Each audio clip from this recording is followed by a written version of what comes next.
Hello नमस्कार दोस्तों, स्वागत है हमारे अपने यूट्यूब चैनल पर।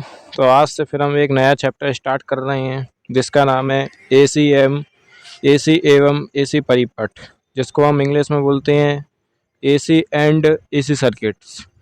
तो आज हम अपना नया चैप्टर स्टार्ट कर रहे हैं और सारी चीज़ों को ध्यान से पढ़ेंगे, एक एक टॉपिक को ध्यान से समझेंगे। ठीक है ना। फिर से माफ़ी मांगना चाहता हूँ, वीडियो नहीं बना पाया, माफ़ कर देना। ठीक है ना, थोड़ा घर में बिजी था इस कारण नहीं बना पाया। तो चलो बात करते हैं, अब पढ़ते हैं आगे। ठीक है ना। बात करते हैं प्रतिवर्ती धारा, जिसको हम इंग्लिश में बोलते हैं अल्टरनेटिव करंट। ठीक है ना। प्रतिवर्ती धारा क्या होती है, अल्टरनेटिव करंट क्या होता है, एसी क्या होता है, ये मैंने आपको पहली वीडियो में बता दिया था, दोबारा से बता देता हूँ।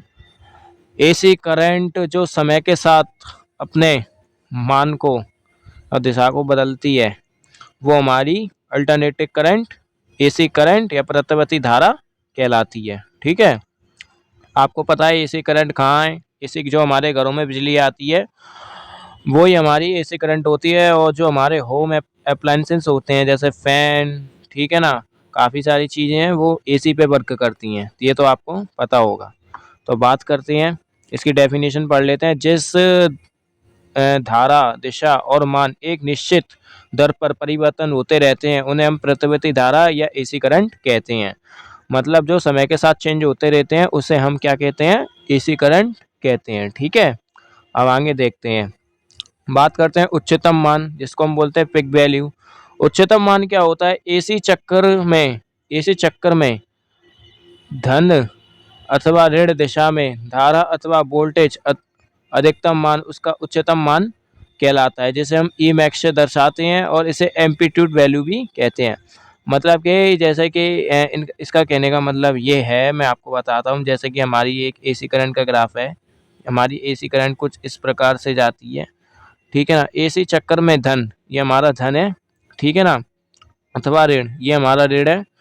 धारा अथवा वोल्टेज का अधिकतम मान, मतलब करंट है ना, मैक्सिमम करंट, ठीक है ना, मैक्सिमम करंट और मैक्सिमम मैक्सिमम वोल्टेज, ठीक है ना, ये दोनों का उच्चतम मान, मतलब ये दोनों हाई, इनका उच्चतम मान, ठीक है ना, वो हमारा क्या कहलाता है, इनका जो हाईएस्ट वैल्यू है ये हमारी क्या कहलाती है, ये हमारी कहलाती है पिक वैल्यू। इन्हीं को हम उच्चतम मान बोलते हैं, है ना। ठीक है। तो आप ये समझ गए होंगे। अब बात करते हैं औसत मान की। एवरेज वैल्यू क्या है, ज्या वक्र रूप में एसी के एक चक्कर में धारा अथवा वोल्ट का औसत मान शून्य होता है। एसी अर्ध चक्कर में धारा अथवा वोल्ट तत्कालीन या इंटरनल वैल्यू का एक औसतीय एसी मान औसत मान कहलाता है। मतलब कि ये है, मैं आपको ग्राफ से समझाता हूँ। एक हमारा चक्कर है, ठीक है ना, एक हमारा ज्या वक्र रूप में एसी का एक चक्कर, मतलब कि एसी करंट का एक चक्कर या धारा वोल्ट औसत मान शून्य होता है। अतः एसी का अर्ध चक्कर में धारा अथवा वोल्ट के तत्कालीन मानों का औसत एसी या औसत मान कहते हैं। मतलब यह है कि अगर इनका जो धारा है ना, उनका जो वो हमारा कहलाएगा औसत मान कहलाएगा। मैं आपको एक बार फिर से समझा देता हूँ, आप थोड़ा ध्यान से समझ जाइए। एवरेज वैल्यू हमारी क्या है, ठीक है ना, एवरेज वैल्यू, एक सेकंड रुक जाइए आप। जया वक्र रूप, ठीक है ना, जया वक्र रूप एसी के एक चक्कर में धारा अथवा वोल्ट का औसत मान, मतलब कि एसी करंट का हमारा मान है, इसका जो एक चक्कर है ना, इसका जो एक चक्कर औसत मान शून्य होता है। मतलब कि इसका जो औसत मान है, इसकी जो एवरेज वैल्यू है वो शून्य होती है। अर्ध चक्कर में धारा, मतलब कि एक हमारी शून्य होती है अर्ध चक्कर में, यानी ये धारा अथवा वोल्ट तात्कालिक मान इंटरनल औसत एसी मान कहलाता है। मतलब कि जो हमारा एक चक्कर है वो हमारा क्या कहलाएगा, है ना, जो हमारा एसी औसतीय मान कहलाएगा। ठीक है ना। इसका जो मान होता है ना, एवरेज का जो मान होता है 0.637, यानी मैक्सिमम होता है। और जो हमारा करंट भी है ना 0.637 होता है। ठीक है। अब बात करते हैं रूट मीन स्क्वायर या आरएमएस वैल्यू। ठीक है। किसी नियत मान दिष्ट धारा के नियत समय में जितनी ऊष्मा पैदा करता है उतनी समय में उतनी ऊष्मा पैदा करने के लिए आवश्यकता प्रतिवर्ती धारा उसका आरएमएस मान कहलाता है। मतलब कि ये कह रहा है कि किसी किसी नियत मान का दिष्ट धारा, मतलब कि जो हमारी डीसी करंट का जो नियत मान जो नियत समय में जितनी ऊष्मा पैदा करता है, मतलब जितनी हीटिंग है ना डायरेक्ट करंट डीसी करंट पैदा करता है एक नियत मान में, उतनी ही समय में हमारा ऊष्मा पैदा करने के लिए आवश्यक प्रतिवर्ती मतलब एसी करंट का मान उसका आरएमएस मान कहलाता है। मतलब जो हमारा जो वोल्टेज होता है एक तरह से वही हमारा आरएमएस मान कहलाता है। जितनी हमारी देर में एसी करंट डीसी करंट ऊष्मा पैदा कर सकता है उतनी देर में है ना एसी करंट को है ना पैदा करना जरूरी है, वही हमारा आरएमएस कहलाता है। आरएमएस हमारा होता है वोल्टेज का 0.707, ठीक है, और करंट का होता है 0.707 मैक्सिमम, ठीक है। और आकृति फ्रॉम फैक्टर के बारे में हम पढ़ लेते हैं। फ्रॉम फैक्टर क्या होता है? फ्रॉम फैक्टर का ये सूत्र है, जो हमारा आरएमएस और ये हमारा क्या कहता है एवरेज, इन दोनों को हम अनुपात में लिख देंगे, तो इनके मानों को लिख देंगे, इनका जो मान आएगा वो 1.11 आएगा, ठीक है। अब बात करते हैं आयाम घटक के बारे में। Amplitude of factor off peak value, ये हमारा मैक्सिमम मान और ये हमारा आरएमएस, इनको अनुपात में लिख देंगे। आरएमएस की वैल्यू होती है 0.07 मैक्सिमम, और ये हमारा वोल्टेज हो गया यानी मैक्सिमम, इसका जो मान है 1.414 हमारा इसका जो मान है, ठीक है। अब बात करते हैं आवृत्ति के बारे में। आवृत्ति की जो फ्रिक्वेंसी है, 1 सेकंड में समय पूर्ण होने पर चक्रों की संख्या आवृत्ति कहलाती है। इसकी जो प्रतीक होता है वो एफ से हम दर्शाते हैं, इसका जो मात्रक होता है वो वाटेज होता है। और ये पी पोल्स वाले ऑल्टरनेटर की आवृत्ति है, ये हमारी पी पोल्स वाली मतलब की आवृत्ति, मतलब कि ये हमारा, मैं जैसे कि मैं आपको समझाऊं कि जो यानी ये जो ऑल्टरनेटर होता है जो बिजली मतलब जो इलेक्ट्रिसिटी जो जनरेट करता है, जिस हिसाब से वो उसका रोटर घूमता है उस हिसाब से धारा चेंज होती है, वही हमारा एक तरह से चेंज होती है, वही हमारा क्या कहते हैं हार्टेज है। मतलब कि ये जो ग्राफ है ये ऊपर नीचे पहले प्लस फिर माइनस रोटर के हिसाब से होती है। मतलब कि जहाँ ज़्यादा मैग्नेट प्लस मैग्नेट उस हिसाब से बिजली बनती है। ये मैं आपको तीसरे चैप्टर में पढ़ाऊंगा। अभी आज सर आप इतना समझ लिए कि जो ऑल्टरनेटर से निकलती है वो हमारी मतलब एक तरह से हार्टेज में होती है, ठीक है। आप इतना समझ लीजिए, अभी मैं आपको ज़्यादा उसमें नहीं ले जा रहा, वरना आपको तीसरे चैप्टर में ही आपको वही पढ़ना है। तो बात करते हैं, मैं आपको एक दोबारा से समझा देता हूँ, ठीक है ना, फ्रिक्वेंसी के बारे में। आवृत्ति फ्रिक्वेंसी 1 सेकंड समय में पूर्ण होने वाला चक्कर, मतलब 1 सेकंड समय में एक चक्कर हमारा पूरा हो गया, ठीक है ना। एक चक्कर हमारा पूरा होने वाला चक्कर की संख्या को, जैसे कि 1 2 जी हमारी जो इनको गिनेंगे, इन संख्या आवृत्ति कहलाती है ना। इसका जो प्रतीक होता है इसे हम एफ से लिखते हैं, और इसका जो मात्रक होता है वो हमारा क्या होता है हार्टेज होता है। क्या होता है? हार्टेज होता है, ठीक है। पी पोल्स वाले ऑल्टरनेटर की आवृत्ति है, मतलब कि जो हमारा ऑल्टरनेटर होते हैं पी पोल्स के यानी उन उसके जरिए एक तरह से हमारी ये जो होती है आवृत्ति फ्रिक्वेंसी जनरेट होती है, ठीक है ना। एन ऑल्टरनेटर के आर्मेचर की गुणन गति आरपीएम कहलाती है। मतलब जो उसकी जो हमारा जो ऑल्टरनेटर है ना उसकी जो गुणन गति होती है वो हमारी आरपीएम कहलाती है। दोस्तों मैं बता दूं जो हमारी इंडिया में जो फ्रिक्वेंसी आती है वो हमारी 50 हर्ट्ज की आती है, ठीक है ना। और जो अमेरिका में आती है वो 60 हर्ट्ज आती है। जो बिजली की हमारी जो फ्रिक्वेंसी होती है जो हमारे घर में आती है वो 50 हर्ट्ज की इंडिया में, जो अमेरिका में होती है वो 60 हर्ट्ज की आती है, ठीक है। और जो हमारी 1 किलो हर्ट्ज बराबर होता है 10 की घात 3 हर्ट्ज के, और 1 मेगा हर्ट्ज बराबर होता है 10 की घात 6 हर्ट्ज के। 1 गीगा वो हर्ट्ज बराबर होता है 10 की घात 9 हर्ट्ज के। आप देख लीजिए, आप पढ़ लीजिए, ठीक है।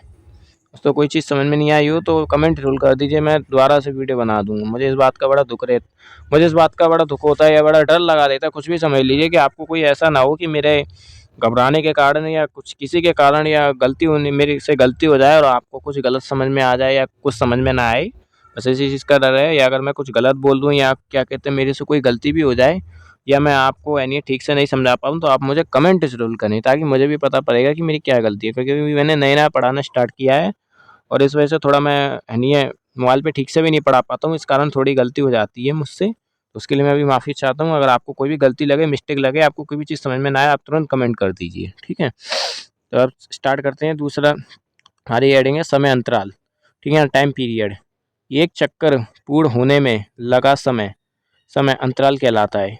इसका प्रतीक यानी ये टी होता है और मात्रक सेकंड होता है। मतलब कि जो एक चक्कर जो हमारा लगेगा, ठीक है ना, पूरा होगा, उसे वो हम क्या कहते हैं, वो हमारा क्या कहलाएगा, टी, है ना। इसका जो हमारा फॉर्मूला है टी, है ना, 1/f यानी ये सेकंड होता है, ठीक है ना, ये हमारा सूत्र होता है। अब बात करते हैं तरंग दैर्ध्य। एक चक्कर में समय में किसी तरंग एक चक्कर समय में किसी तरंग द्वारा तय की गई सीधी दूरी, है ना, उसकी तरंग दैर्ध्य कहलाती है। इसका प्रतीक है ना लैम्बडा होता है तथा इसका मात्रक मीटर होता है। मतलब कि ये कह रहा है एक चक्कर में, है ना, किसी तरंग के द्वारा तय की गई सीधी दूरी उसकी तरंग दैर्ध्य कहलाती है और उसका प्रतीक यानी लैम्बडा होता है। जैसे कि हमारा एक ये है कि हमारी दूरी तय कर दी है, तो ये हमारी क्या कहलाएगी, तरंग दैर्ध्य कहलाएगी। क्या कहलाएगी, हमारी तरंग दैर्ध्य कहलाएगी। इसका जो फॉर्मूला होगा वो लैम्बडा, है ना, लैम्बडा प्रोपोर्शनल 1/f मीटर होगा। प्रोपोर्शनल का चिन्ह हटाएंगे तो नेतांग लग आएगा। नेतक हमारा क्या है, हमारा नेतांग हमारा v है, तो b बराबर लैम्बडा यानी into F is equal to v होगा, ठीक है। और जो हमारा v है वो तरंग की गति मैंने मीटर प्रति सेकंड में, ठीक है ना, ये इसका मात्रक है। अब बात करते हैं फ्लेमिंग के नियम के बारे में, फ्लेमिंग लॉस। हाँ, फ्लेमिंग लॉस, फ्लेमिंग का बाएं हाथ का नियम, फ्लेमिंग का बाएं हाथ का नियम जिसे हम बोलते हैं फ्लेमिंग लेफ्ट हैंड रूल, ठीक है ना, फ्लेमिंग लेफ्ट हैंड रूल। बाएं, है ना, बाएं हाथ के प्रथम और द्वितीय उंगली,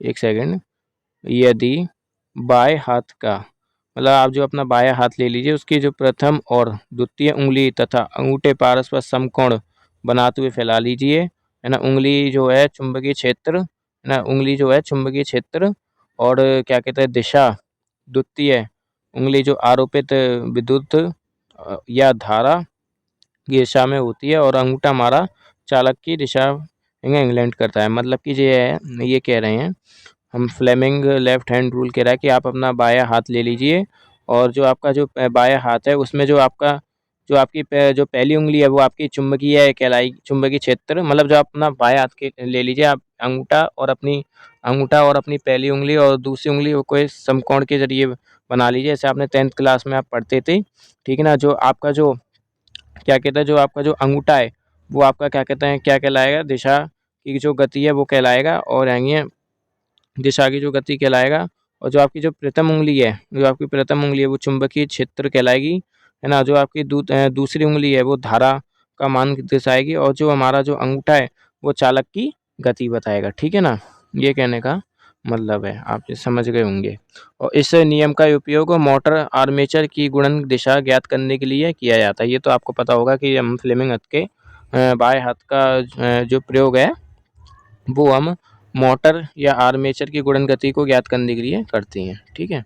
अब आगे पढ़ते हैं फ्लेमिंग का दाएं हाथ का नियम, फ्लेमिंग राइट हैंड रूल। यदि दाएं हाथ के प्रथम और द्वितीय उंगली तथा अंगूठे को पारस्पर समकोण, मतलब कि फ्लेमिंग का दाएं हाथ का नियम, फ्लेमिंग राइट हैंड रूल। यदि दाएं हाथ के प्रथम और द्वितीय उंगलियों तथा अंगूठे पारस्पर समकोण बनाते हुए फैलाइए और प्रथम उंगली चुंबकीय क्षेत्र दिशा में हो और अंगूठा चालक की गति दिशा दर्शाए। द्वितीय उंगली प्रेरित विद्युत भाग बल की दिशा इंगित करती है। मतलब कि आपका जो दाएं हाथ का नियम है, जो आपके दाएं हाथ का नियम है, उसमें जो आपकी जो प्रथम उंगली और द्वितीय उंगली यानी और अंगूठा को समकोण बना लीजिए और जो आपकी प्रथम उंगली है वो आपकी यानी चुंबकीय क्षेत्र कहलाए, चुंबकीय क्षेत्र को मतलब दर्शाएगी, और जो आपकी जो अंगूठा है वो यानी दिशा को दर्शाएगा कि यानी किधर की तरफ दिशा है, और आपकी जो दूसरी उंगली है वो आपकी क्या कहलाएगी, विद्युत भाग बल कहलाएगी। इस नियम का उपयोग जनरेटर तथा ऑल्टरनेटर में प्रेरित होने वाला विद्युत भाग बल की दिशा ज्ञात करने के लिए किया जाता है। मतलब कि जो राइट हैंड रूल है वो आपका जनरेटर और ऑल्टरनेटर्स के लिए किया जाता है, और जो दाएं हाथ का रूल है वो आपका मोटर और आर्मेचर की गुणन गति के लिए किया जाता है। ये आप याद रखिए। एसी के लाभ, मैट्रिक्स ऑफ एसी, है ना, निम्न परीक्षण लागत, है ना, मतलब कि कम लागत में और हाई वोल्टेज मतलब उच्च वोल्टेज, है ना, उच्च वोल्टता पर उत्पादन, मतलब कि हाई यानी हाई वोल्टेज में मतलब उत्पादन, ठीक है ना, और सरल वोल्टा परिवर्तन, मतलब सरल तरह से परिवर्तन हो जाता है वोल्टेज। सरल उपकरण संरचना बड़ी आसानी से ये जो उपकरण है वो संरचना मतलब बड़ा आसानी से मतलब कहीं भी इसमें एसी वोल्टेज कहीं भी काम कर जाती है। इसके उपकरण कहीं भी आपको देखने को मिल सकता है घर ही में यहाँ पे। और सरलता डीसी से परिवर्तन मतलब इसे यानी डीसी से भी मतलब बड़ी आसानी से परिवर्तन किया जा सकता है, ठीक है ना। मतलब जैसे एसी को डीसी में कन्वर्ट करना, डीसी को एसी में कन्वर्ट करना, आप समझ गए होंगे। अब बात करते हैं पावर फैक्टर के बारे में। पावर फैक्टर एसी परिपथ में वास्तविक शक्ति एवं आभासी शक्ति का अनुपात पावर फैक्टर कहलाता है।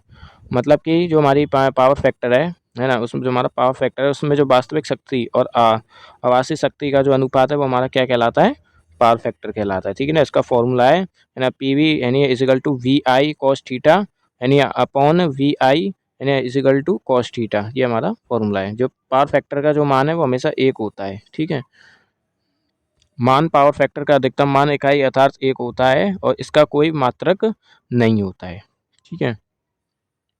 इसकी जो यूनिट होती है वो हमारी होती है इसकी जो यूनिट होती है वो हमें यूनिट हमारी पावर फैक्टर होती है X C is equal to X L. और लीडिंग हमारी पावर फैक्टर होता है वो एक्स सी है ना, बड़ा होता है एक्स एल से। और जो लीडिंग पावर फैक्टर है वो एक्स एल बड़ा होता है एक्स सी से। एक्स सी और एक्स एल क्या है मैं आपको बता देता हूँ।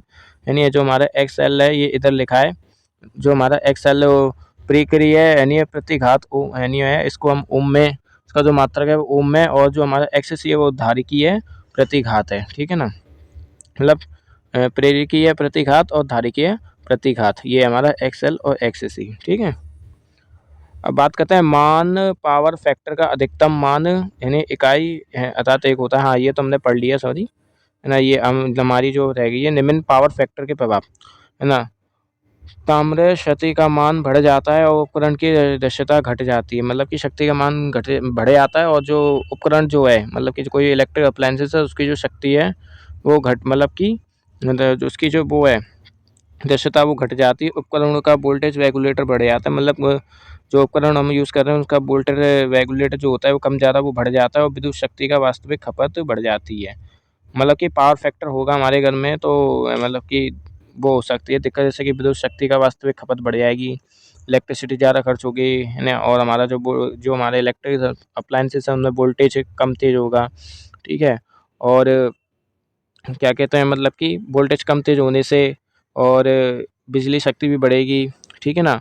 और उपकरणों की जो वो है दक्षता भी घट जाएगी। जैसे अगर आपको पता है इलेक्ट्रिक अप्लायंसेस में वोल्टेज कम तेज़ होगा तो जो दक्षता है वो तो घट ही जाएगी जो उपकरण होंगे, ठीक है ना। और वोल्टेज की वो जो बिजली की है वो भी खपत बढ़ जाएगी। ये सब हमारे जो प्रभाव होते हैं पावर फैक्टर के, ठीक है ना। पावर फैक्टर के हमें सब हमारे प्रभाव होते हैं, आप इनको पढ़ लीजिए। उपकरण की दक्षता घट जाती है और वोल्टेज रेगुलेटर है ना रेगुलेशन होने लगता है, मतलब कम ज़्यादा होने लगता है, सॉरी। और विद्युत शक्ति का जो मतलब जो विद्युत शक्ति होती है वो मतलब इलेक्ट्रिक जो एनर्जी होती है मतलब कि यानी है वो हमारा जैसे घर का बिजली का बिल है मतलब वो यानी कम ज़्यादा होने लगता है, ठीक है। तो आज यहाँ तक इतना ही पढ़ेंगे। और वैसे भी अभी मैं थोड़ा नेक ठीक से वो नहीं कर पा रहा हूँ क्योंकि मोबाइल थोड़ा ही दिक्कत दे रहा है। तो मैं आपको बाद में पढ़ा दूँगा। अगर आपको कोई चीज़ समझ में ना आई हो तो आप मुझे कमेंट कर दीजिए। अगर मैं अगली वीडियो बनाऊँगा तो उसी में आपको दोबारा से समझा दूँगा, ठीक है ना। तो जब तक के लिए दोस्तों पढ़ते रहिए और चैनल को सब्सक्राइब ज़रूर कर दीजिए, वीडियो को लाइक ज़रूर कर दीजिए, ठीक है ना। जय हिंद।